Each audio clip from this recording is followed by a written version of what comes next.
Welcome to D news. ముందుగా headlines. Central నియోజకవర్గ Telugu Desam party కార్యాలయం నందు బిఎల్సి స్కీమ్ దరఖాస్తుదారులతో లబ్ధిదారులతో అధికారులతో కూడిన సమావేశంలో పాల్గొన్న ప్రభుత్వ విప్ సెంట్రల్ నియోజకవర్గ శాసనసభ్యులు బొండా ఉమా. రాష్ట్రంలో నూతన ప్రభుత్వం ఏర్పడిన అనంతరం గత ప్రభుత్వ ఆర్థిక నిర్వహణ వల్ల ప్రస్తుత ప్రభుత్వం ఎదుర్కొంటున్న ఆర్థిక సమస్యలు దృష్టిలో పెట్టుకుని ఏపీ ఎన్జీఓ సంఘం ప్రభుత్వానికి తగినంత సహాయం ఇచ్చామన్న సంఘ రాష్ట్ర అధ్యక్షులు కేవీ శివారెడ్డి. 2047 నాటికి దేశం $30 ట్రిలియన్ జీడీపీకి చేరాలన్న ఏపీ సీఎం చంద్రబాబు నాయుడు ఆకాంక్ష. శాసనసభలో స్వర్ణాంధ్ర విజన్ 2047 డాక్యుమెంట్ పై చర్చ. సెంట్రల్ నియోజకవర్గ తెలుగుదేశం పార్టీ కార్యాలయం నందు బిఎల్సి స్కీమ్ దరఖాస్తుదారులతో లబ్ధిదారులతో అధికారులతో కూడిన సమావేశంలో ప్రభుత్వ విప్ సెంట్రల్ నియోజకవర్గ శాసనసభ్యులు బొండా ఉమా ముఖ్య అతిథిగా పాల్గొన్నారు. దరఖాస్తుదారులకు పూర్తి వివరాలను అందజేసి సమావేశం నిర్వహించుకోవడం జరిగింది. అనంతరం ఈ సమావేశ వివరాలను బొండా ఉమామేశ్వర మీడియాకు వెల్లడించారు. విజయవాడ సెంట్రల్ నియోజకవర్గంలో బిఎల్సి స్కీమ్ ద్వారా దరఖాస్తు చేసుకున్నటువంటి వారిలో ఎంపిక చేసిన 2140 దరఖాస్తు వివరాలను వెల్లడి చేయడమే కాకుండా 140 మంది లబ్ధిదారులకు మంజూరు పత్రాలను తన చేతుల మీదుగా అందజేయడం జరిగింది. గత ప్రభుత్వం ఈ బిఎల్సి స్కీమ్ ను నిర్వీర్యం చేయడం వల్ల అనేక మంది అర్హులైన పేదవారు తమ ఇళ్లు నిర్మించుకోవాలన్న సొంత కళను నిర్వీర్యం చేసిన జగన్ రెడ్డి ప్రభుత్వ విధానాలను సమావేశంలో బొండా ఉమా విరుచుకుపడ్డారు. ఇప్పుడు అధికారంలో ఉన్నటువంటి ఎన్డీఏ కూటమి ప్రభుత్వం పేదవారి సొంత ఇంటి కళను నిజం చేసేటటువంటి విధంగా ఈ బిఎల్సి స్కీమ్ లో అనేక మార్పులు చేస్తూ బీసీలకు 50,000, ఎస్సీలకు 70,000, ఎస్టీలకు ₹1,00,000 అదనంగా ఇస్తూ, అంటే గతంలో ఇచ్చినటువంటి ₹1,80,000 అదనంగా బీసీలకు ₹2,30,000, ఎస్సీలకు ₹2,50,000, ఎస్టీలకు ₹2,80,000 ఇవ్వడం జరుగుతుందని పూర్తి వివరాలను వెల్లడించారు. ఎన్డీఏ కూటమి ప్రభుత్వం అధికారంలోకి వచ్చిన 8 మాసాల కాలంలోనే సూపర్ 6 ను అమలు చేస్తూ ఇంకా పేదలకు అవసరమైనటువంటి హామీలను కూడా అమలు చేస్తున్నటువంటి ప్రభుత్వం నారా చంద్రబాబు నాయుడు నాయకత్వంలో ఎన్డీఏ కూటమి చేస్తుందని అన్నారు. గత ప్రభుత్వం ₹1,000 పెన్షన్ పెంచడానికి ముక్కుతో మూలుగుతూ 5 సంవత్సరాల కాలం తీసుకుంది. అంటే ఏ విధమైన ప్రజా వ్యతిరేక పాలన సాగించిందో ప్రజలందరికీ అర్థమవుతుందని, ఆ విషయం వారికి తెలుసని అన్నారు. ఈ ఎన్డీఏ కూటమి ప్రభుత్వం అధికారంలోకి రాగానే ₹3,000 ఉన్నటువంటి పెన్షన్ ₹4,000 చేయటమే కాకుండా 3 నెలల బ్యాలెన్స్ ను కూడా కలిపి ₹7,000 ఇచ్చినటువంటి ప్రభుత్వం ఎన్డీఏ కూటమి ప్రభుత్వం అని అన్నా క్యాంటీన్లు తిరిగి ప్రారంభిస్తూ మహిళలకు గుదిబండ అయిన గ్యాస్ సిలిండర్ ను సంవత్సరానికి 3 సిలిండర్లను మహిళలకు అందిస్తూ త్వరలోనే మహిళలకు ఉచిత బస్ ప్రయాణం, తల్లికి వందనం ఇచ్చేందుకు ప్రణాళికలు మొన్న జరిగినటువంటి బడ్జెట్ సమావేశంలో నిర్ణయం తీసుకున్న విషయాన్ని ఈ సందర్భంగా వారు గుర్తు చేశారు. విజయవాడ సెంట్రల్ నియోజకవర్గంలో 40 గజాలు, 30 గజాలు, 60 గజాలు ఉన్న పేదవారి స్థలాల్లో ఉచితంగా ఈ బిఎల్సి స్కీమ్ ను అమలు చేస్తున్నామని, ఈ అవకాశాన్ని అర్హులైన వారందరూ సద్వినియోగం చేసుకోవాలని కోరారు. ఇప్పటికే నియోజకవర్గ శాసనసభ్యులుగా నేను ₹140 కోట్ల 8 నెలల కాలంలోనే నియోజకవర్గాన్ని అభివృద్ధి చేయడం జరిగిందని, ఆరోగ్య నిమిత్తం ఇబ్బంది పడుతున్నటువంటి పేదలకు కార్పొరేట్ వైద్యశాలలో అధునాతనమైనటువంటి వైద్యాన్ని అందిస్తూ ఆ ఖర్చులు భరించే నిమిత్తం సీఎం సహాయ నిధిగా ఇప్పటికే ₹8 కోట్ల అందించినటువంటి విషయాలతో పాటు అనేక రకాలైనటువంటి ప్రభుత్వ సంక్షేమ పథకాలను అర్హులైన సెంట్రల్ నియోజకవర్గ ప్రజానికానికి రాజకీయాలకు అతీతంగా అందించినటువంటి ఘనత మాది అని, రాబోయేటటువంటి రోజుల్లో నియోజకవర్గ ప్రజానికానికి ఎటువంటి సమస్య ఉన్నా సింగనగర్లోని నా కార్యాలయమైన ఎమ్మెల్యే కార్యాలయానికి వచ్చి నాతో, నా సిబ్బందితో మాట్లాడి ఆ సమస్యను పరిష్కరించుకుని లబ్ధి పొందేటటువంటి విధంగా తీసుకోవాలని బొండా ఉమా ఈ సందర్భంగా సూచించారు. ఎన్నికల్లో పోటీ చేసేటప్పుడు ఏదైతే ప్రజలకి వాగ్దానాలు ఇచ్చామో ఆ వాగ్దానాలన్నింటినీ అమలు చేసే దిశగా ఈ 9 నెలల్లో అనేక పథకాలు ప్రవేశపెట్టాం. ఈ ప్రభుత్వానికి సంక్షేమము, అభివృద్ధి రెండు కళ్ళుగా ముందుకెళ్తా ఉన్నాం. ఒకవైపు అమరావతి నిర్మాణాన్ని వేగవంతంగా చేస్తూ 40,000 కోట్ల పైచీలకు టెండర్లు పిలిచి దాన్ని వర్కులు అప్పచెప్పాం. గత 5 సంవత్సరాలు మూలన పడ్డనటువంటి అమరావతి మన రాజధానిని పూర్తి చేసే దిశగా ముందుకెళ్తా ఉన్నాం. మరోవైపు ఆర్థిక ఇబ్బందులు, అనేక సమస్యలు ఉన్న పేదవాళ్ళకి ఇచ్చిన మాట ₹3,000 పింఛన్ని 4,000 చేస్తామని చెప్పాం. గత ప్రభుత్వం 2,000 ఉన్న పింఛన్ని 3,000 చేయడానికి 30 తిప్పలు పెట్టి 3 చెరువుల నీళ్లు తాగిచ్చే ప్రజల్ని ₹250 చొప్పున 5 సంవత్సరాలు చేసి అనేక ఇబ్బందులు పెట్టింది పింఛన్దారుల్ని. కానీ తెలుగుదేశం ప్రభుత్వం అధికారంలో రాగానే 3,000 పింఛన్ని 4,000 చేయటమే కాకుండా మేము అధికారంలోకి రాని సమయం ఏప్రిల్లో మేము అధికారంలో 2024 ఏప్రిల్ మే జూన్ నెల కలిపి 3,000 రూపాయలు, మళ్ళా జూలై నెలలో 4,000 కలిపి 7,000 రూపాయలు పింఛనిచ్చి ప్రజల్ని ఆదుకున్నాం. అంటే చెప్పిన మాట నెరవేర్చే ప్రభుత్వం ఈ ప్రభుత్వం. అంతేకాదు గుదిబండలాగా మారిన గ్యాస్ బండని మహిళలకి 3 సిలిండర్లు ఇస్తామని ఉచితంగా చెప్పాం. దాన్ని ఈ పాటికే పథకాన్ని అమల్లో చేస్తూ ఉన్నాం. అంతేకాకుండా అన్నా క్యాంటీన్ని పేదవాడికి కడుపు నింపి అన్నా క్యాంటీన్లు ఇస్తామని చెప్పాం, ఓపెన్ చేస్తామని చెప్పాం. అన్నా క్యాంటీన్లు అన్నింటినీ ఓపెన్ చేసాం. అట్లాగే గత ప్రభుత్వం అమ్మఒడి పేరు మీద ఒక బిడ్డకే తల్లికి సంబంధించినటువంటి 2 పిల్లలు ఉంటే ఒక పిల్లకే డబ్బులు ఇచ్చేది. దాన్ని కూడా ఇప్పుడు 2 బిడ్డలు ఉంటే 2 బిడ్డలకి 15,000 ఇస్తానని చెప్పాం. ఆ 15,000 కూడా రేపు మే నెల నుంచి ఇవ్వబోతా ఉన్నాం. రాష్ట్రంలో నూతన ప్రభుత్వం ఏర్పడిన అనంతరం గత ప్రభుత్వ ఆర్థిక నిర్వహణ వల్ల ప్రస్తుత ప్రభుత్వం ఎదుర్కొంటున్న ఆర్థిక సమస్యలను దృష్టిలో పెట్టుకుని ఏపీ ఎన్జీఓ సంఘం ప్రభుత్వానికి తగినంత సమయం ఇచ్చామని సంఘం రాష్ట్ర అధ్యక్షులు కేవి శివారెడ్డి అన్నారు. ఉద్యోగ ఉపాధ్యాయ కార్మిక పెన్షనర్ల సమస్యలను తదితర అంశాల మీద చర్చించడానికి ఆంధ్రప్రదేశ్ ఉద్యోగ ఉపాధ్యాయ కార్మిక పెన్షనర్ల ఐక్య కార్యాచరణ సమితి ఏపీ జేఏసీ సెక్రటరియట్ సమావేశం జరిగింది. ఈ సమావేశంలో ఏపీ ఎన్జీఓ సంఘ రాష్ట్ర ప్రధాన కార్యదర్శి ఏ విద్యాసాగర్ ను రాష్ట్ర జేఏసీ డిప్యూటీ సెక్రటరీ జనరల్ గా ఏకగ్రీవంగా ఎన్నుకున్నామని తెలిపారు.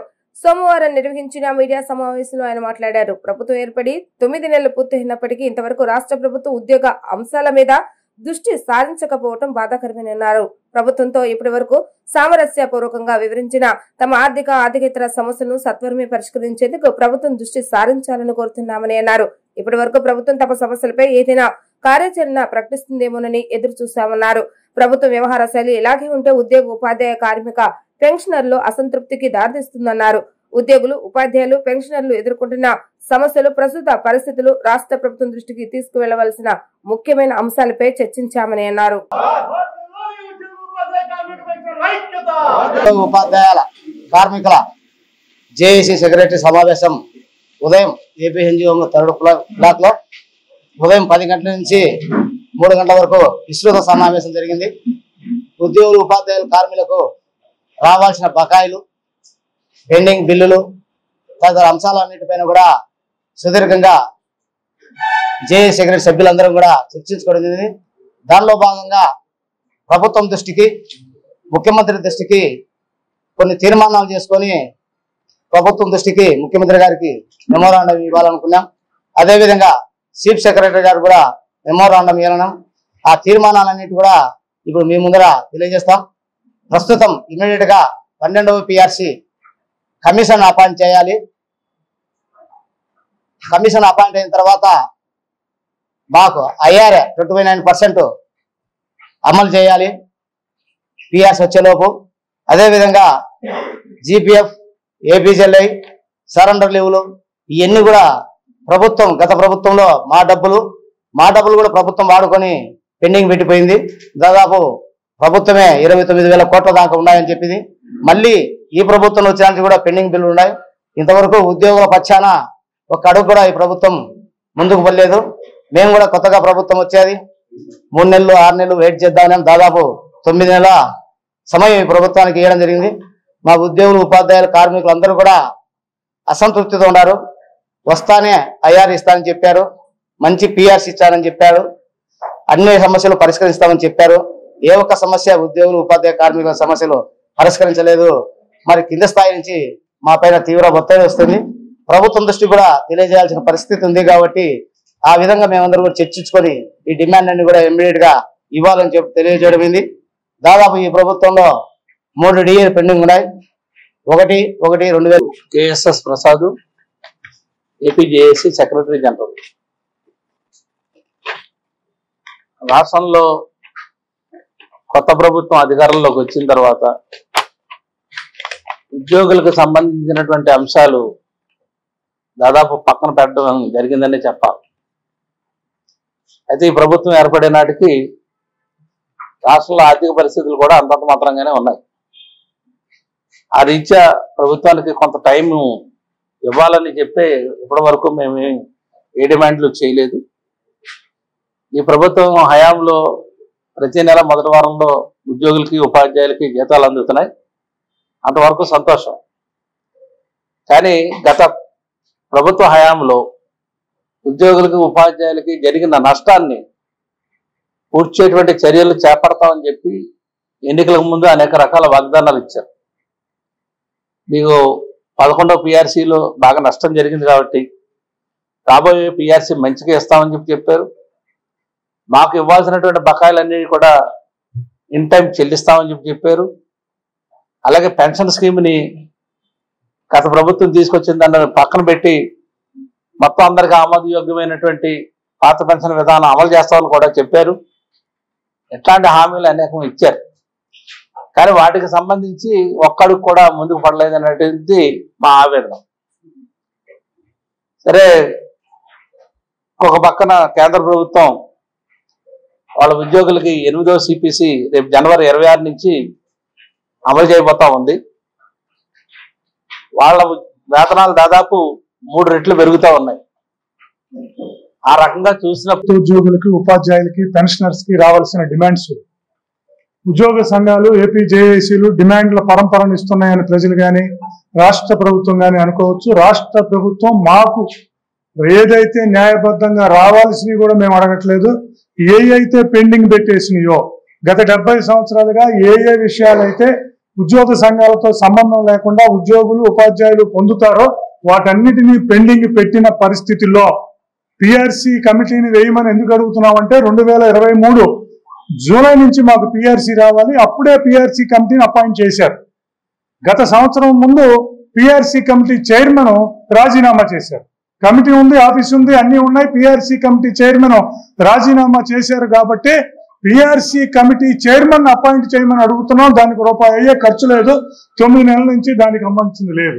మేము కూడా ఉద్యోగ సంఘాలుగా ఉపాధ్యాయ సంఘాలుగా జేఏసీ నాయకులుగా అనుభవంతో అవగాహనతో ప్రభుత్వం ఉన్న పరిస్థితులు, గత ప్రభుత్వం చేసిన నిర్వాహకం, గత ప్రభుత్వం పెట్టిన 25,000 కోట్ల రూపాయల బకాయిలు, ఉద్యోగ ఉపాధ్యాయులతో పాటు రాష్ట్రాన్ని ఆర్థిక పరంగా ఎన్నో ఇబ్బందులకు నెట్టేసిన వైనాన్ని అన్నింటినీ దృష్టిలో పెట్టుకుని ఎంతో అవగాహనతో ప్రభుత్వంతో సహకరిస్తూ ఇంతవరకు మేము డిమాండ్స్ మీద పెద్ద ఎత్తున గళం విప్పిన పరిస్థితి లేదు.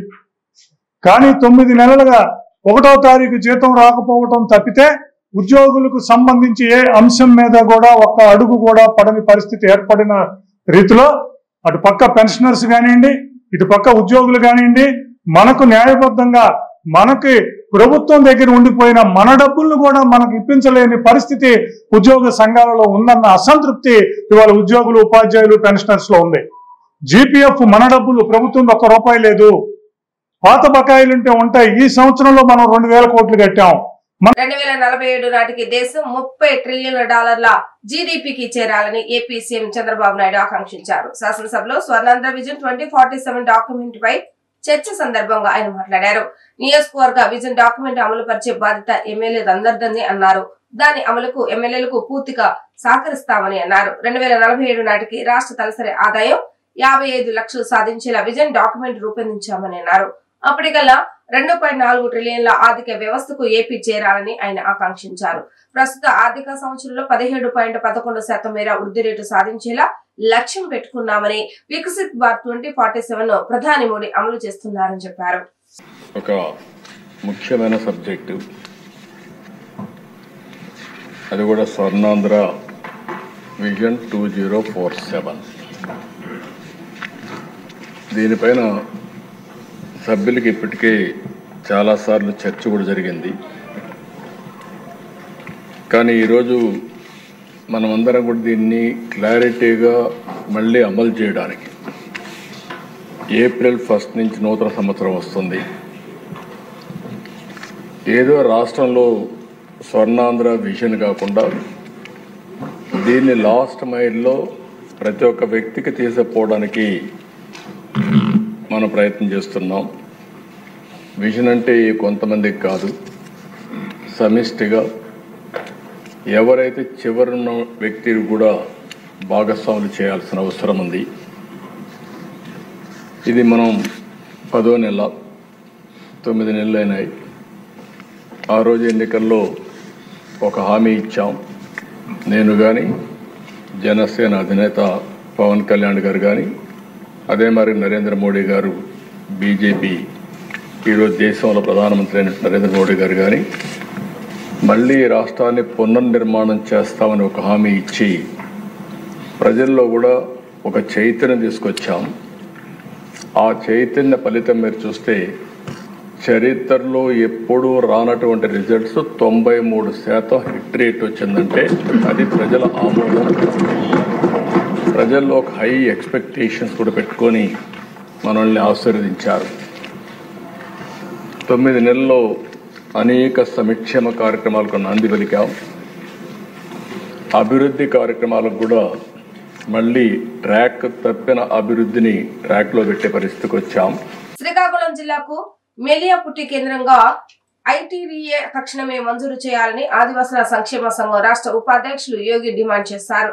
బీసీకి చెందిన వడ్డీన కులస్తులకు బెంత ఓరియా ఎస్టీ సర్టిఫికెట్లు ఇవ్వొద్దని, గతంలో ఇచ్చిన సర్టిఫికెట్లు రద్దు చేయాలని అన్నారు. ఆదివాసీ గ్రామాలను 5వ షెడ్యూల్లో చేర్చాలని డిమాండ్ చేశారు.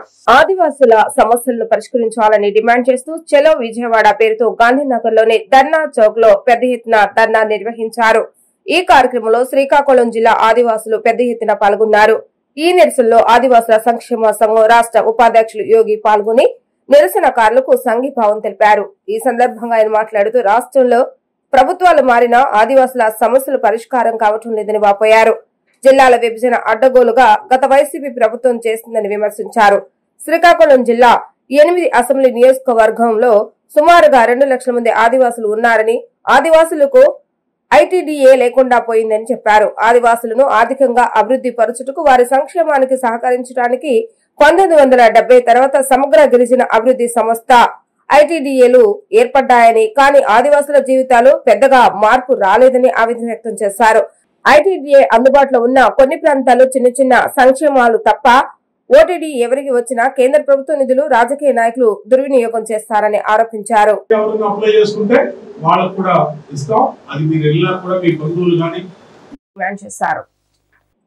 ఆదివాసుల సమస్యలను పరిష్కరించాలని డిమాండ్ చేస్తూ చలో విజయవాడ పేరుతో గాంధీనగర్ లోని ధర్నా చౌక్ లో పెద్ద ఎత్తున ధర్నా నిర్వహించారు. ఈ కార్యక్రమంలో శ్రీకాకుళం జిల్లా ఆదివాసులు పెద్ద ఎత్తున పాల్గొన్నారు. ఈ నిరసనలో ఆదివాసుల సంక్షేమ సంఘం రాష్ట్ర ఉపాధ్యక్షులు యోగిని ఆవేదన వ్యక్తం చేశారు. ఐటీడీఏ అందుబాటులో ఉన్న కొన్ని ప్రాంతాల్లో చిన్న చిన్న సంక్షేమాలు తప్ప ఓటీడీ ఎవరికి వచ్చినా కేంద్ర ప్రభుత్వ నిధులు రాజకీయ నాయకులు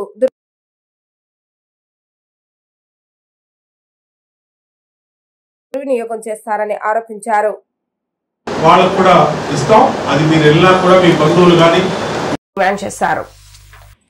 ఆదివాసుల సమస్యలను పరిష్కరించాలని డిమాండ్ చేస్తూ చలో విజయవాడ పేరుతో గాంధీనగర్ లోని ధర్నా చౌక్ లో పెద్ద ఎత్తున ధర్నా నిర్వహించారు.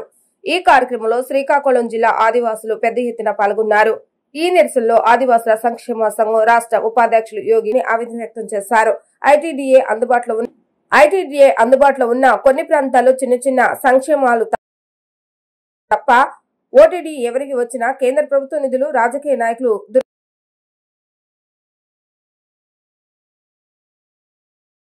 దుర్వినియోగం చేస్తారని ఆరోపించారు. నా పేరు Vankala Madhavarao, CPIML new democracy party.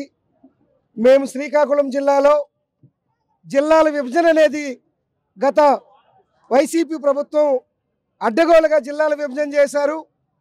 మరి శ్రీకాకుళం జిల్లాలో 20 మండలాల్లో ఆదివాసీలుంటే ఆనాడు మరి సీతంపేట ఉన్న ఐటీడీఏ 4 మండలాలు మన్యం జిల్లాలోకి పెట్టారు. మిగతా 16 మండలాల్లో 2 లక్షల మంది ఆదివాసీలు ఉన్నారు, సాంప్రదాయిక ఆదివాసీలు ఉన్నారు. సవర, జాతాపు అనేక పీటీజీ తెగలు ఉన్నాయి. మరి ఇవాళ ఆదివాసీలకు ఐటీడీఏ లేదు, ఆదివాసీ గ్రామాలు 5వ షెడ్యూల్లో లేవు, ఆదివాసీ ప్రాంతంలో భూములన్నీ దురాక్రమణకు గురవుతున్నాయి, 170 చట్టం వర్తించడం లేదు.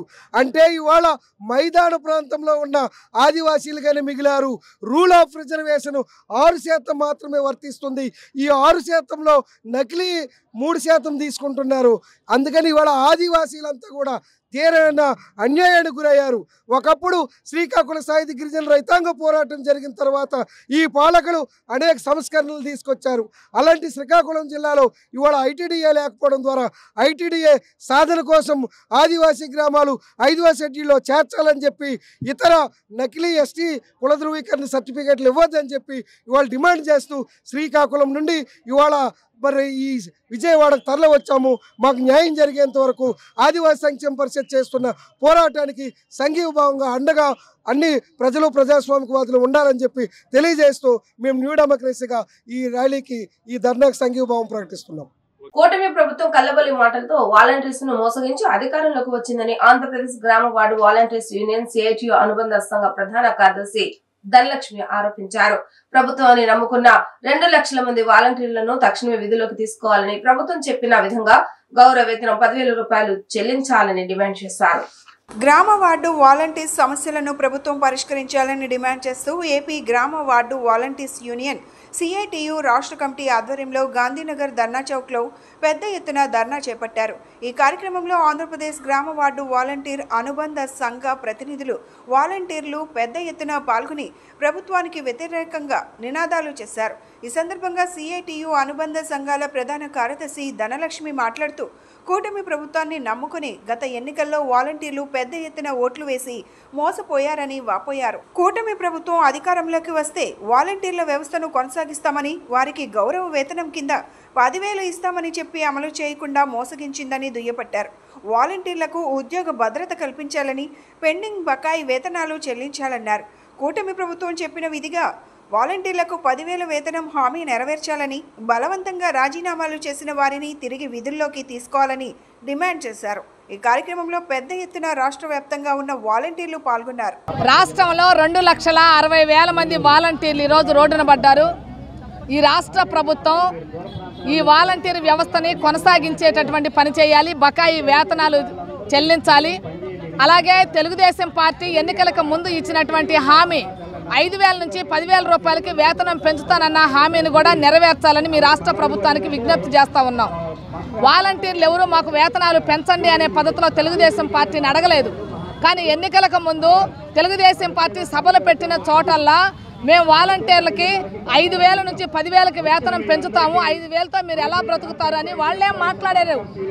పవన్ కళ్యాణ్ గారు ఒక విషయం మాట్లాడారు, రాష్ట్రంలో వాలంటీర్లలో అత్యధిక మంది మహిళలు ఉండారనేది తెలుస్తూ ఉంది, నా ఆడపడుచులకి నేను అన్యాయం చేయనని చెప్తా ఉన్నాడు. ఇప్పుడు సనాతన ఫోబియో బట్టి వాలంటీర్ల గురించి ఒక్క మాట కూడా మాట్లాడకుండా సనాతన ధర్మం అని మాట్లాడుతూ ఉన్నాడు. ఏమిటండి సనాతన ధర్మం? సనాతన ధర్మం అంటే మనుధర్మ శాస్త్రమే. అంటే క్షత్రియులు దేశాన్ని పరిపాలించాలి, వైశ్యులు వాళ్ళు వ్యాపారాలు చేయాలి, ఈ రకమైనటువంటి సూత్రులు వాళ్ళు కింద వాళ్ళందరూ కూడా చాకరీ, పై వాళ్ళందరూ కూడా చాకరీ చేయాలని చెప్పేటటువంటి ఈ చాతుర్వర్ణ వ్యవస్థ కావాలని ఆయన కోరుతా ఉన్నాడు. ఆ పద్ధతులు అయితే నువ్వు కూడా ఈరోజు మంత్రిగా పనికిరామని చెబుతా ఉన్నావు. అందుకని దేశాన్ని ముందుకు తీసుకెళ్ళిపోయినా పర్లేదు, రాష్ట్రాన్ని ముందుకు తీసుకెళ్ళినా పర్లేదు, వెనక్కి తీసుకెళ్లే పని చేయకండి. ఈ రాష్ట్రంలో అనేక సమస్యలు ఉన్నాయి, నిరుద్యోగం పెరుగుతూ ఉంది, వాలంటీర్లకి ఉపాధి లేక అల్లాడుతూ ఉన్నారు, బకాయి వేతనాలు చెల్లించే పని ప్రభుత్వం చేయటం లేదు. వీటన్నిటిని వదిలేసి అసలు వీళ్ళ గురించి పట్టనట్టుగా మాట్లాడేటువంటి పని చేస్తా ఉన్నారు. నీటి శుద్ధిని నిరంతరం పర్యవేక్షించాలని సంబంధిత అధికారులకు విజయవాడ మున్సిపల్ కమిషనర్ ఆదేశించారు. సోమవారం విజయవాడ భవానీపురంలోని హెడ్ క్వార్టర్ ఇంజనీరింగ్ అధికారులతో కలిసి కమిషనర్ క్షేత్రస్థాయిలో పరిశీలించారు. ప్రజలకు త్రాగునీటి సరఫరాలో ఎటువంటి సమస్యలు తలెత్తకుండా చూడాలని ఆయన అన్నారు. అధికారులు నిరంతరం నీటి శుద్ధతను పర్యవేక్షిస్తుండాలని పేర్కొన్నారు.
ఎన్టీఆర్ జిల్లాలో ఎండలు మండిపోతున్నాయి. రోజు రోజుకు ఉష్ణోగ్రతలు మరింత పెరుగుతున్నాయి. ఉదయం 8 గంటల నుంచే సూర్యుడి ప్రతాపం చూపిస్తున్నాడు. ఎండవేడి ఉక్కపోత ఉండడంతో విజయవాడ వాసులు అల్లాడిపోతున్నారు.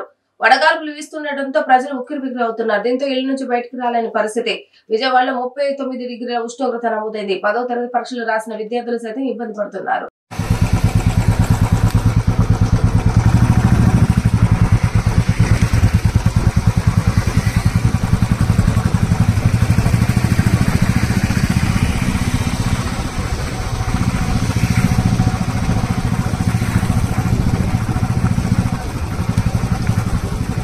ఏపీ అసెంబ్లీ సమావేశాలు కొనసాగుతున్నాయి. ఉపాధి హామీ పథకంలో అవకతవకలకు సంబంధించిన శాసనసభలో సభ్యులు అడిగిన ప్రశ్నలకు ఉప ముఖ్యమంత్రి పవన్ కళ్యాణ్ సమాధానం ఇచ్చారు. జాతీయ ఉపాధి హామీ పథకంపై ప్రత్యేక దృష్టి పెట్టినట్లుగా తెలిపారు. జాతీయ ఉపాధి హామీ రాజకీయ ఉపాధి హామీ పథకం అయిందని సభ్యులు అన్నారని, ఇది గత ప్రభుత్వంలో జరిగిందని, ఎన్డీఏ ప్రభుత్వంలో కాదని స్పష్టం చేశారు. పంచాయతీరాజ్ శాఖ మంత్రిగా బాధ్యతలు స్వీకరించాక మొదటి దృష్టి పెట్టింది ఉపాధి హామీ పథకంలో జరిగిన అవకతవకలపైనే అని చెప్పుకొచ్చారు. గత ప్రభుత్వం తీసుకున్న నిర్ణయాల వల్ల కొన్ని ఇబ్బందులు వచ్చాయని అన్నారు.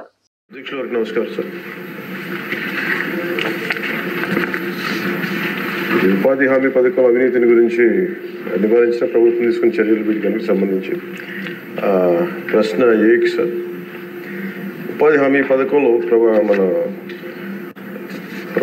నారా చంద్రబాబు గారి నాయకత్వంలో గౌరవ ముఖ్యమంత్రి వారి ఆధ్వర్యంలో మేము ఎన్డీఏ ప్రభుత్వం ఏర్పాటు చేసినప్పటి నుంచి ప్రత్యేకించి ఈ జాతీయ ఉపాధి హామీ పథకంలో చాలా అవినీతి జరిగింది అనేది గత సంవత్సరాలుగా విన్నాం అధ్యక్ష. రాగానే దాని మీద చాలా కూలంకషంగా రివ్యూస్ చేసాం. రివ్యూస్ చేసినప్పుడు ఖచ్చితంగా చాలా అవినీతి అయితే ఉంది. దానికి సంబంధించి మేము తీసుకున్న ఉన్న చర్యలు ఏంటి? ఆకస్మిక తనిఖీలు అధ్యక్ష. ఒకటి, నిఘా సామాజిక తనిఖీ మరియు క్వాలిటీ కంట్రోల్ విభాగాలు నకిలీ మస్తరు జాబితా తప్పుడు చర్యలను గుర్తించడానికి ఆకస్మిక తనిఖీలు నిర్వహిస్తాయి. అలాగే క్వాలిటీ కంట్రోల్ తనిఖీ ఉంటుంది. ఇది రెండవది. ఆన్లైన్లో కేటాయించిన పని నిర్దేశించిన ప్రమాణాలకు అనుగుణంగా ఉన్నాయో లేవో గుర్తించడానికి నాణ్యత నియంత్రణ తనిఖీలు నిర్వహించడం అవుతుంది. ఇవి కాకుండా రాష్ట్ర స్థాయి ఫ్లయింగ్ స్క్వాడ్ ఉంటుంది. రాష్ట్ర స్థాయిలో ఆకస్మిక తనిఖీలు ఫ్లయింగ్ స్క్వాడ్లు క్షేత్రస్థాయిలో మస్తరు జాబితాలు ఈ మెజర్మెంట్స్ నిబంధనల ప్రకారం జరుగుతున్నాయో లేవో అని తనిఖీ చేయడం అవుతుంది. మరి ఎవరైనా సరే వ్యక్తులు తప్పు చేసినట్లయితే ఎస్ఆర్డిఎస్ క్రమశిక్షణ నియమావళి ప్రకారమే తక్షణ చర్యలు తీసుకోవడం అవుతుంది. రెండో ప్రశ్నకి అధ్యక్ష, అసలు కర్నూలు జిల్లాలో ఉపాధి హామీ పథకం దుర్వినియోగం సంబంధించింది. కర్నూలు జిల్లాలో ఉపాధి హామీ పథకంలో దుర్వినియోగానికి సంబంధించి ఒక నిర్దిష్టమైన ఫిర్యాదు అనేది విచారణ నిర్వహించడం అయినది. బాధ్యులుగా సంబంధిత ఫీల్డ్ అసిస్టెంట్ దగ్గర నుంచి దాదాపు 39,329.37 మొత్తాన్ని దుర్వినియోగం చేసినట్టు నిర్ధారణ అయింది. కొత్తపేటలోని షేక్ రాజా సాహెబ్ హాస్పిటల్ నూతనంగా ఆధునీకరించిన lab and blood storage unit ను ఎమ్మెల్యే సుజనా చౌదరి సోమవారం ప్రారంభించారు. జైన్ సమాజ్ సహకారంతో సుమారు 12 లక్షల నిధులతో ఆధునీకరించిన ఈ ల్యాబ్ లో సుమారు 75 రకాల పరీక్షలు ఉచితంగా చేయనున్నారు.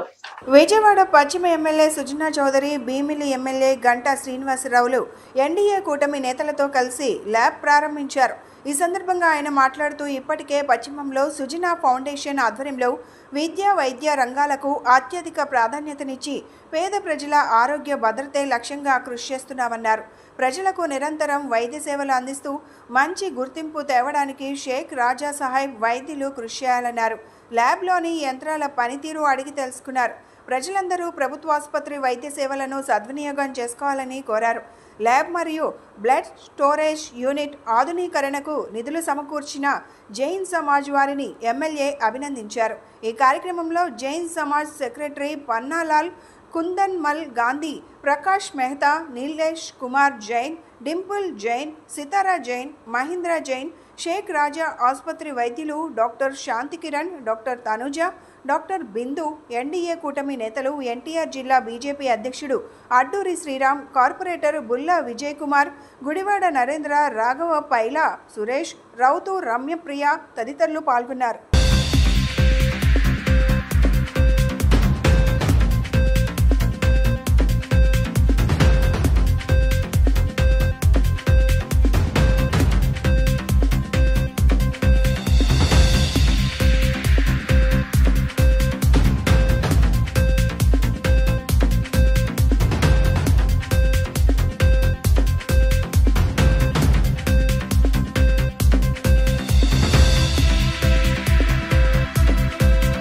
జైన్ సమాజ్ నుంచి షేక్ రాజా గవర్నమెంట్ హాస్పిటల్లో ఇవాళ మా జైన్ సమాజ్ సభ్యులు జేకే బ్యాంకర్స్ పరివార్ ద్వారా ఇక్కడ ఒక లాబొరేటరీ సెక్షను, రెండవది బ్లడ్ స్టోరేజ్ యూనిట్కి ఇక్కడ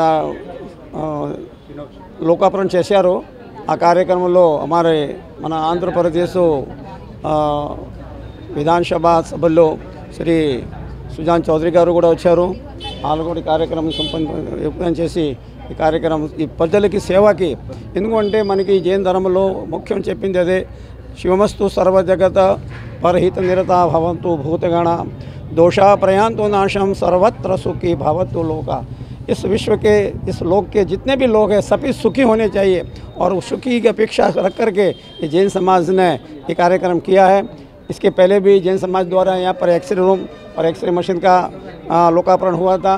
इस तरह से छोटे मोटे कार्य जैन समाज से होते रहते हैं और हम మనం ఇది అపేక్ష అనుకుంటాం. ఇప్పుడు నెలకి విజన్ కార్యం వచ్చింది అనుకో, సేవ కార్యక్రమం, ఎందుకంటే మానవ సేవ మాధవ సేవ అంటున్నారు.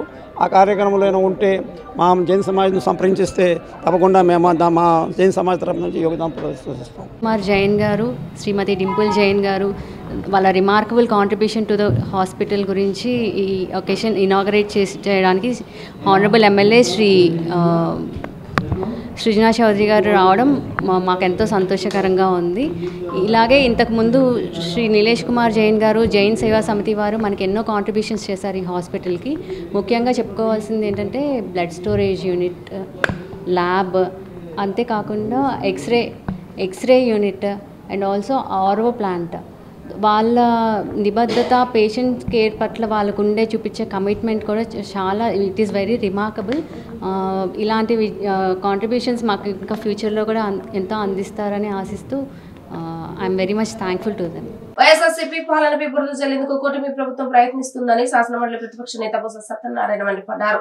అసెంబ్లీ బయట మీడియా పాయింట్ లో వైఎస్ఆర్సీపీ ఎమ్మెల్సీలతో కలిసి ఆయన మీడియాతో మాట్లాడారు. గత వైఎస్ఆర్సీపీ ప్రభుత్వంలో జరిగిన స్కామ్లపై చర్చించాలంటూ అధికార పక్షం పట్టుబడడం వెనుక కుట్ర దాగి ఉందని అన్నారు. అసలు విచారణ జరగకుండా కేవలం ఆరోపణలను స్కామ్లుగా చిత్రీకరించి వైఎస్ఆర్సీపీ పాలనపై విషం చిమ్మేందుకు ప్రయత్నించిందని ఆగ్రహం వ్యక్తం చేశారు. లేనిది ఉన్నట్లుగా, ఉన్నది లేనట్లుగా చిత్రీకరించడం చంద్రబాబుకు వెన్నతో పెట్టిన విద్య అని, అలాగే ఈరోజు స్కామ్లపై చర్చ అంటూ మండలిలో అధికార పక్షం హంగామా చేసిందన్నారు. అయితే కూటమి ప్రభుత్వం మాత్రం కేవలం వైఎస్ఆర్సీపీ పాలన అంటే 2019-24 వరకు మాత్రమే చర్చకు సిద్ధమని ప్రకటించిందన్నారు. అసలు గత 5 ఏళ్ల పాలనలో జరిగిన వాటిపైన కూటమి ప్రభుత్వం ఈ 10 నెలల్లో పలు ఆరోపణలు మాత్రమే చేసింది. అధికార పక్షాన్ని నిలదీశామని ఆయన తెలియజేశారు. 2014-19 మధ్య తెలుగుదేశం పాలనలో పలు కుంభకోణాలు జరిగాయి. వాటిపై కేసులు కూడా నమోదయ్యాయి. దర్యాప్తు కూడా పూర్తయింది. వాటిపై మాత్రం చర్చకు వచ్చేందుకు ప్రభుత్వం అంగీకరించడం లేదు అని మండిపడ్డారు. ఇది కూటమి ప్రభుత్వ ద్వంద్వ వైఖరి కాదా? స్కామ్లపై చర్చకు వైఎస్ఆర్సీపీ సిద్ధంగా ఉంది. ప్రజలకు వాస్తవాలను వెల్లడించేందుకు సుముఖంగా ఉంది. కానీ దురుద్దేశపూర్వకంగా చర్చను గత ప్రభుత్వ కాలానికే పరిమితం చేయాలని చూడడం దుర్మార్గమన్నారు. దీనికి నిరసనగా మండలి నుంచి వాకౌట్ చేశామని చెప్పారు. చెప్పినప్పటికీ కూడా కాదు 1924 అన్నారు అధ్యక్ష. దాని నిరసన తెలియజేశాం అధ్యక్ష. దాంతోపాటు దీని నుంచి ఏమవుతుందంటే నిరాధరణ ఆరోపణలు చేసి ఊరికినే వాళ్ళ మీద వచ్చి బరువు జల్లాలని, లేదు బయట వచ్చి ఏదో విచారణలు అని చెప్పి ఆ విచారణల మీద వచ్చి ప్రభావితం చూపెట్టడానికి మీరు ప్రయత్నం చేస్తాను అధ్యక్ష. మీరు ఇంకొక 6 నెలలు 10 నెలల పైన విచారణ రిపోర్ట్ పట్టుకొచ్చి డిస్కస్ చేస్తే బాగుండు. విచారణలకు ఆదేశిస్తూ ఇక్కడ వచ్చి మంత్రులు వచ్చి మాట్లాడుతున్నప్పుడు, ప్రభుత్వం మాట్లాడుతున్నప్పుడు ఏ విధంగా ఉంటుందో తమను ఆలోచన చేయాలి అధ్యక్ష. సో దీని ప్రభావం ఎంత ఉంటుందో కూడా ఆలోచన చేయాలి అధ్యక్ష. కాబట్టి మేము ఆ నిరసనగా మొన్నే చెప్పాము. మేము వచ్చి హౌస్ నుంచి వచ్చి మేము వాకౌట్ చేశాము. మీరు వచ్చి మళ్ళీ ఎందుకు తీసుకొచ్చారో ఈ సబ్జెక్ట్ ని మళ్ళీ నాకు అర్థం అవ్వలేదు. కాబట్టి ఆ రోజు చర్చ ముగిసింది. రిప్లై అమ్మాయి మాట్లాడతారా? కూర్చోదా? కూర్చోమ్మా, నువ్వు కూర్చోమ్మా. కూర్చోమంటే నువ్వు కూర్చోమ్మా. నా నీ క్లారిఫికేషన్ ఏం కుదరదు. కూర్చో. మంత్రి గారు ఉండగా నువ్వు క్లారిఫికేషన్ ఎలా ఇస్తావు? లేవమ్మా, నీకు సంబంధం లేదు. కూర్చో. కాదమ్మా, నువ్వు ఆవిడ పర్మిషన్ లేదండి. అరే మినిస్టర్ గారు, అరే కన్సర్న్ మినిస్టర్ గారు ఉంటే ఏమంటే టైం ఉందండి. చీఫ్ అయితే మీకు చీఫ్ కాబట్టి మినిస్టర్ గారు మీరు సభను తప్పుదో పట్టించొద్దు. మినిస్టర్ గారు మీరు సభను తప్పుదో పట్టించొద్దు. మినిస్టర్ గారు మీరు సభను తప్పుదో పట్టించొద్దు. మీరు క్లోజ్ చేయండి. కాబట్టి మేము వచ్చి మొన్నటి రోజునే మేము వచ్చి వాకౌట్ చేసాం అధ్యక్ష. మళ్ళీ ఎందుకు ఇష్టం తెలియదు. కాబట్టి ఈ తాలూకా చర్చలోను మేము పాల్గొనలేదు అధ్యక్ష. ఇది వన్ సైడెడ్ గా ఊరకనే ఎవరు వెళ్తుబడి భరోసాలుతున్న ఈ చర్చల్లో పాల్గొనడం సంబంధించి కాదు. ఇంత విలువైన ఈ సభని గవర్నమెంట్ సభలో ఇలాంటి చర్చల్లో పాల్గొని సభదాల విలువను తగ్గించడం మర్యాదగా ఉద్దేశంతో మేము అందరం వాకౌట్ చేస్తాం. భారత రాజ్యాంగానికి భిన్నంగా మోడీ పాలన సాగుతుందని ప్రధానమంత్రి నరేంద్ర మోడీపై సిపిఐ జాతీయ కార్యదర్శి నారాయణ ధ్వజమెత్తారు. మోడీ ట్రంప్లు ఎంత దుర్మార్గులో అందరికీ తెలుసని, అందుకే వారిద్దరూ మిత్రులు అని ప్రకటించుకున్నారని అన్నారు. చట్టంలో ఉన్న లొసుగులను ఆసరాగా చేసుకుని క్లీన్ చిట్స్ సంపాదించారని అన్నారు. విజయవాడ దాసర్ భవన్ నందు నిర్వహించిన మీడియా సమావేశంలో ఆయన మాట్లాడారు. గుజరాత్లో మైనార్టీలను ఊచకూత కొయ్యలేదా, గోద్రా అల్లర్లు జరగలేదా అని ప్రశ్నించారు. కోర్టు తీర్పు ఇస్తే చెడు మంచి అవుతుందా అని నిలదీశారు. ప్రజలు భయపడి ఓట్లు వేసే పరిస్థితికి మోడీ తెచ్చారని, హత్య కేసులో పాత్ర ఉన్నట్లు అమిత్ షాపై నిర్ధారణ అయింది కదా అంటూ విమర్శలు గుప్పించారు. ఆ తరువాత 12 మందిని చంపితే గానీ అమిత్ షా నిర్దోషిగా బయటపడలేదన్నారు. సమాజంలో మాత్రం అమిత్ షా దోషిగానే మిగిలారని అన్నారు. జగన్మోహన్ రెడ్డి కూడా ఇదే పందాను కొనసాగిస్తున్నారని, సాక్షులను చంపడంలో మోడీ అమిత్ అడుగు జాడల్లో జగన్ నడుస్తున్నారని విమర్శించారు. అన్ని వర్గాలకు సమన్యాయం చేయాలని అంబేద్కర్ రాజ్యాంగంలో చెప్పారని, ఇప్పుడు మెజారిటీ వర్గాలు చెప్పిందే న్యాయమన్న విధంగా మోడీ తీరు ఉందని మండిపడ్డారు. ఈరోజు ఒక అంతర్జాతీయ మీడియా సంస్థతో మాట్లాడుతున్నటువంటి మోడీ గారు ఒక ఇంపార్టెంట్ విషయం చెప్పాడు. ప్రధానమంత్రి మోడీ, అమెరికా అధ్యక్షుడు ట్రంప్ మేమిద్దరం చాలా మంచి మిత్రులం అని చెప్పని ఒకరు పోల్చుకుంటున్నారు. మామూలుగా show me your friend I will tell about you అని చెప్పి ఒక సామెత ఉంటుంది. నీ మిత్రుడు నాకు చెప్తే నిన్ను గురించి నేను చెప్తాను. మోడీ ఎంత దుర్మార్గుడో, ట్రంప్ ఎంత దుర్మార్గుడో అర్థమైంది. అమెరికాలో ఉన్నటువంటి అనిశ్చిత వాతావరణానికి ఆయన కారణం జరిగింది. ఆయన మోస్ట్ కరప్టెడ్. అసలు ప్రశ్నలు అడిగారు ఆయన్ని, నువ్వు ఇంత అవినీతి చేసావు కదా, నువ్వు ఎట్టా ఎలిజిబుల్ అంటే, చట్టంలో ఉన్న రుసుకులను ఉపయోగించుకున్నా నాదేం తప్పన్నాడు. ఓపెన్గానే ఉన్న చట్టాన్ని ఉపయోగించుకున్నా దట్స్ ఆల్. అంత అతను ఈయన ఫ్రెండ్ మోడీ గారికి. ఇప్పుడు ఆయన ఏమంటాడంటే, ఆరోపణలు ఆధారంతో కూడిన ఆరోపణలు లేదా చెడు ఉద్దేశంతో చేసే ఆరోపణలు చాలా ఉంటాయని అంటున్నాడు. దానికి ఎగ్జాంపుల్ ఏం చెప్పాడంటే, గుజరాత్ అల్లర్లు నేను చేశానని చెప్పేసి అని పదే చెప్పారు, ఆరోపణ చేశారు. చంద్రబాబు నాయుడు గారు రేపు ఢిల్లీకి వెళ్ళి ప్రైమ్ మినిస్టర్ గారిని కలుస్తూ ఉంటున్నారు. సంతోషము, తప్పేం లేదు. మన రాష్ట్రానికి ఆర్థికంగా కానీ ఇతర అంశాల్లో సహాయం కోరడంలో తప్పు లేదు. కానీ ఆల్రెడీ 10 ఏళ్ల తర్వాత ఆనాడు ప్రధానమంత్రిచే శంకుస్థాపన చేయబడి ఈరోజు మన రాజధానిగా కొనసాగుతున్న అమరావతి పనులను పునఃప్రారంభించడానికి మళ్ళీ ప్రైమ్ మినిస్టర్ని ఆహ్వానిస్తామన్నారు. ఓకే, అది మరింత సంతోషం. ఎందుకంటే ప్రైమ్ మినిస్టర్ గారు వస్తే ఇంకా మరింత కూడా పబ్లిసిటీ వస్తుంది. దాన్ని ఎవరు కాదనము. మరి ప్రైమ్ మినిస్టర్కి ఇంకా తాను శంకుస్థాపన చేసిన వాటికే మళ్ళీ వచ్చి మళ్ళీ శంకుస్థాపన చేస్తాడంటే ఆయన ఇష్టము, ఆయన విజ్ఞత, ఆయనది. గ్రామ పంచాయతీ కార్మికులను ప్రభుత్వాలు దగా చేస్తున్నాయని ఆంధ్రప్రదేశ్ గ్రామ panchayat employees and workers CITU అనుబంధ సంస్థల గౌరవ అధ్యక్షులు కె ఉమామేశ్వరరావు ఆరోపించారు. అక్రమంగా తొలగించిన వారందరినీ తక్షణమే విధుల్లోకి తీసుకోవాలని, పెండింగ్ లో ఉన్న వేతనాలను తక్షణమే చెల్లించాలని ఆయన డిమాండ్ చేశారు.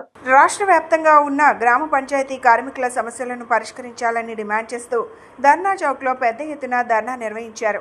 ఈ సందర్భంగా ఆంధ్రప్రదేశ్ గ్రామ panchayat employees and workers CITU అనుబంధ సంఘాల గౌరవ అధ్యక్షులు కె ఉమామేశ్వరరావు మాట్లాడుతూ గ్రామ పంచాయతీ కార్మికులకు కనీస వేతనాలు పెంచాలన్నారు. జీతాల పెంపుతో పాటు జీవో నెంబర్ 551, 132, 142, 680 టెండర్లపై హైకోర్టు తీర్పు అమలు చేయాలన్నారు. 9 నెలలుగా పంచాయతీ శాఖ మంత్రిగా ఉన్న పవన్ కళ్యాణ్ని కలిసేందుకు ఎంత ప్రయత్నం చేసినా అపాయింట్మెంట్ ఇవ్వకపోవడం దారుణమన్నారు. మున్సిపల్ కార్మికులకు చెల్లిస్తున్న విధంగా జీవోఎస్ 36 ప్రకారం పంచాయతీ కార్మికులకు వేతనాలు పెంచాలన్నారు. తమ సమస్యలపై ప్రభుత్వం సానుకూలంగా స్పందించాలని, లేని పక్షంలో రాబోయే రోజుల్లో నిరవధిక సమ్మెకు దిగుతామని ప్రభుత్వాన్ని హెచ్చరించారు. ఈ కార్యక్రమంలో పెద్ద ఎత్తున గ్రామ పంచాయతీ కార్మికులు పాల్గొన్నారు. కె ఉమామేశ్వరరావు, గౌరవాధ్యక్షులు, ఏపీ గ్రామ panchayat employees and workers union CIT అనుబంధ సంఘం. పంచాయతీ కార్మికుల్ని ప్రభుత్వాలు దగా చేస్తున్నాయి. ఏ ప్రభుత్వం కూడా వీళ్ళ మొర ఆలకించే పనిలో లేదు, వీళ్ళ శ్రమని గుర్తించట్లేదు. పంచాయతీ కార్మికులంటే బడుగు బలహీన వర్గాలు, దళితులు, గిరిజనులు కాబట్టి వీళ్ళ పట్ల నిర్లక్ష్యంగా వ్యవహరిస్తూ ఉన్నారు.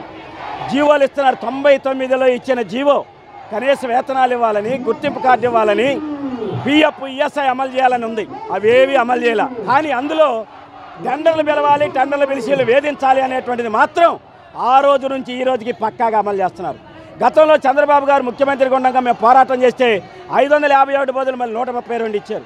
10,000 తగ్గకుండా అందరికీ జీతం ఇవ్వాలని మల్టీపర్పస్ వర్కర్ అని పేరు పెట్టారు. 57 జీవో ఇచ్చారు. ఇంతవరకు అతిగతి లేదు, ఒకే జీతం లేదు. 5,000 నుంచి 12,000 మధ్య ఇస్తున్నారు. శ్రమ ఒకటే, కానీ ఇచ్చే జీతంలో మాత్రం తేడాలు ఉన్నాయి. ఇది ఎందుకని ఈ రకంగా చేస్తున్నారని చెప్పి మేము ఈ ప్రభుత్వాన్ని ప్రశ్నిస్తూ ఉన్నాం.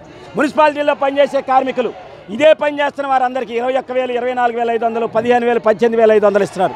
మరి పంచాయతీ కార్మికులు ఎందుకు ఎవరు అంటే ఈ ప్రభుత్వాలకి లెక్కలేదు.